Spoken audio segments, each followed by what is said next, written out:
Assalamualaikum. Di sini masih jam 4 sore ya. 4 sore waktu Saudi Arabia. Apa kabar semuanya? My viewer my YouTube channel, mudah-mudahan baik-baik aja. Untuk kesempatan kali ini, saya akan share bagaimana memanage pendapatan kita atau gaji kita atau salary kita atau semua income yang kita dapat, terutama yang monthly ya, yang kita bisa memprediksi berapa income kita dalam sebulan. Apapun profesi kita, jangan sampai apa yang kita dapat itu habis tanpa bekas di sini untuk kita sendiri, untuk orang tua, untuk keluarga, bahkan untuk kehidupan kita setelah nanti sudah nggak di life after here atau akhirat, karena kita itu harus balance. Jadi rezeki itu kan dari Allah, jadi kalau bisa kita belanjakan juga untuk Allah, jadi nggak semuanya untuk lifestyle kita. Kadang-kadang kita itu yang baru pertama kerja di luar negeri itu kita seperti lupa, termasuk saya sendiri. Makanya aku share di sini agar kalian itu tidak merepeat apa yang menjadi kesalahan saya.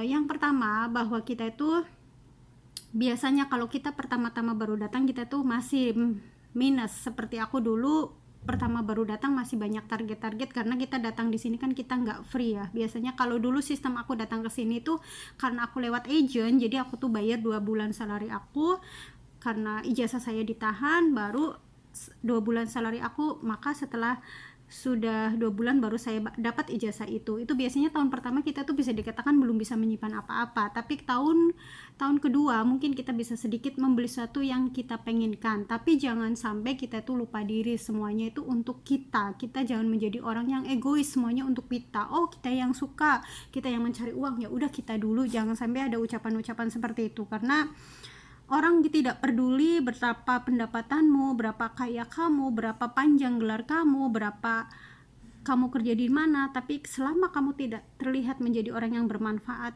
you are useless for others. Khairukum anfa'ukum linnas. Jadi sebesar apapun jadilah orang yang bermanfaat. Yang kedua, tentang bagaimana menyimpan uang. Yang pertama, bukan menyimpan uang, jangan sampai kita pendapatannya dalam 1 bulan itu sia-sia. Pertama, kita yang sebelum men-save our income atau salary, kita harus menganalisa monthly analisa dan yearly analisa. Misalnya menganalisa dari pengeluaran bulanan dan pengeluaran tahunan.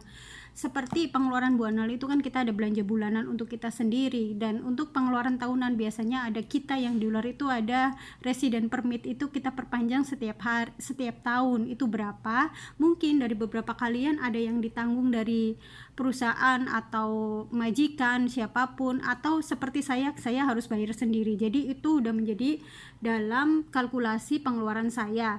Dan yang kedua, seperti bayar tax, ada penghasilan tertentu yang masuk kategori pembayaran tax atau dipotong pajak. Dan yang kedua, setelah kita menganalisa monthly spending atau pengeluaran bulanan, kita akan membagi 6 pengeluaran kita. Kita akan bikin list dari mulai setiap bulan kita harus memberikan investasi. Kita harus menyisihkan untuk investasi, untuk menyimpan atau saving, untuk sedekah, dan untuk own expense atau pengeluaran sendiri, dan untuk emergency. Nah, itu cara aku ya. Mungkin kalian mempunyai cara berbeda, silahkan share. Ini hanya cara aku. Biasanya untuk investasi, untuk kedepannya aku menyimpan 30% dari pendapatan saya. Dan untuk investasi itu mungkin kedepannya kita pengen beli apa, misalnya nih yang membutuhkan dengan big amount money, kita nggak bisa beli cash. Makanya daripada kita, jangan sampai lah ya riba, membeli sesuatu untuk riba. Itu sebenarnya itu mungkin dari kalian ada yang cara seperti itu juga hak kalian, tapi bagiku enggak gitu, menghindari hal-hal seperti itu. Tapi yang keduanya adalah saving itu dari 30%. Jadi itu bukan untuk investasi, itu hanya untuk kita simpan di rekening kita. Kalau kita masih mungkin bisa rekening di sini ataupun rekening yang di Indo. Yang ketiganya itu untuk sedekah itu kan sebenarnya 25%, tapi untuk aku sendiri biasanya aku naikkan menjadi 10%. Nah, untuk yang ketiganya, yang keempat itu biasanya untuk grocery, baik itu entah perempuan untuk makan, minum, biasanya di sini tuh ada yang mendapatkan uang makan, ada juga nggak ada yang dapat uang makan, ada juga yang mendapatkan makanan mentah. Itu tergantung, tapi kita walaupun mendapat makanan mentah tidak semuanya kan kita tanpa membeli apapun. Seperti kita orang Indonesia pasti pengen makan Indonesia gitu kan. Nah yang ketiganya, yang keempatnya itu biasanya ada hal-hal tertentu. Jangan semua uang yang kita terima itu kita kirim semuanya, jadi kita ada yang dipegang sini karena kita nggak tahu besok itu ada apa, kita pengen apa gitu. Biasanya kita tiba-tiba ada schedule seminar untuk saya sepertinya, dan di situ kan aku nggak butuh, walaupun diantar sama dijemput sama supir pasti kita ada uang yang kita pegang gitu, walaupun seminar-seminar itu biasanya gratis, tapi biasanya aku ada walaupun nggak big amount, tapi aku menyimpan uang untuk hal-hal seperti itu. Oke, jadi yang pertama aku ulang lagi, kita analisa berapa pengeluaran kita bulanan dan berapa pengeluaran tahunan. Setelah kita menganalisa berapa pengeluaran bulanan kita itu harus kita bagi lagi menjadi 5. Yang pertama untuk investasi, yang kedua untuk disimpan, keempat untuk sedekah, kelima untuk pengeluaran kita sendiri, yang keenam untuk keluarga. Jadi kita semuanya kita udah ada kanal-kanalnya, udah ada kantong-kantongnya, kita masukin kemana nih.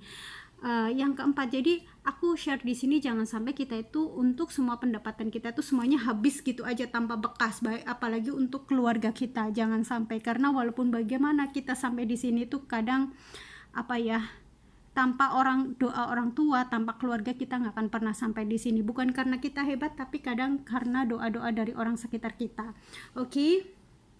Jangan sampai selama kita otomatis pendapatan yang kita dapat itu lebih besar daripada kita kerja di negara kita sendiri, Indonesia. Misalnya berapa dulu waktu aku kerja di Indonesia perawat itu nggak sebesar saya kerja di sini otomatis. Maka jangan sampai pendapatan kita itu membuat kita extravagance atau mengeluarkan uang secara sia-sia, beli ini, beli itu, beli ini. Sebenarnya kita tuh nggak perlu gitu. Jangan sampai itu pengalaman-pengalaman saya itu terulang pada kalian gitu. Yang ketiganya itu kehidupan ekstravagans juga sangat tidak disukai dalam Islam. Jadi walaupun gimana sederhana itu lebih menenangkan gitu.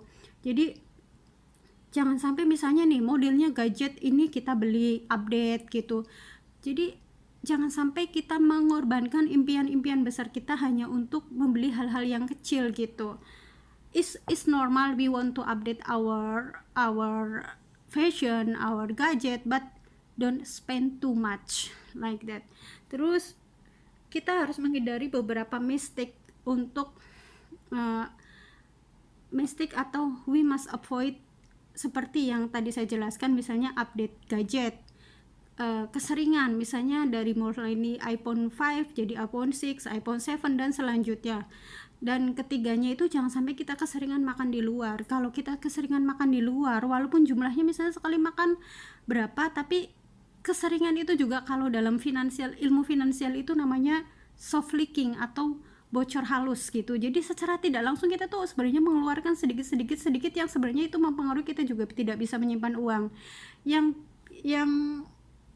ketiganya, jangan memberi barang-barang yang nilainya itu turun atau applicability, termasuk dalam jenis applicability, atau misalnya otomatis hal-hal yang nilainya turun itu tidak menyimpan, tapi justru nggak bisa kita jual dengan harga yang lebih tinggi pada saat kita butuh.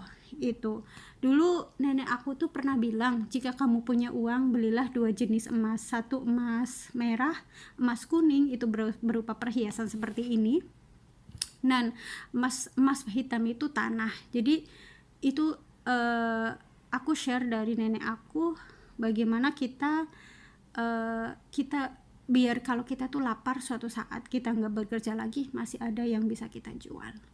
Itu sedikit share tentang how to save money during we are working in abroad, terutama yang di Saudi Arabia. Jangan sampai kita tuh nggak punya apa-apa kalau kita udah resign.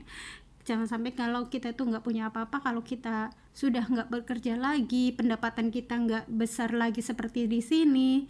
Jadi kita setidaknya masih ada sisa. Terutama untuk kalian-kalian yang muslim, targetkan dalam doa kalian, dalam impian kalian, bawalah orang tua kalian yang masih ada.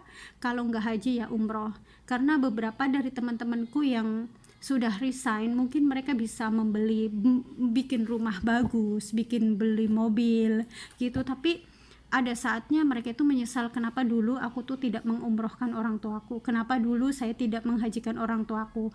Untuk membeli sesuatu kapan aja bisa, asal kita ada uangnya gitu, tapi untuk mengumrohkan, untuk menghajikan, kita bisa dikatakan tidak kapan aja bisa, karena itu tergantung banyak hal. Yang pertama seperti contohnya sekarang musim pandemi, di antara kalian mungkin mampu mengumrohkan tapi keadaan tidak mengizinkan. Itulah kenapa hal-hal seperti itu sebaiknya diprioritaskan oleh teman-teman. Oke, terima kasih for watching, semoga bermanfaat walaupun sedikit, walaupun apalah artinya ya, tapi saya share tentang pengalaman-pengalaman saya, pengalaman teman saya. Jangan sampai apa yang terjadi pada saya dan apa yang terjadi pada teman-teman saya yang sudah terjadi pada kalian, terutama yang baru datang 2 tahun di sini, mungkin masih berpikir saatnya senang-senang, saatnya punya HP bagus, saatnya seperti ini seperti itu, adalah pendapat yang salah menurut saya.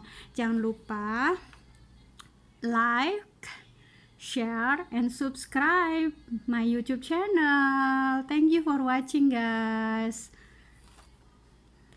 Assalamualaikum warahmatullahi.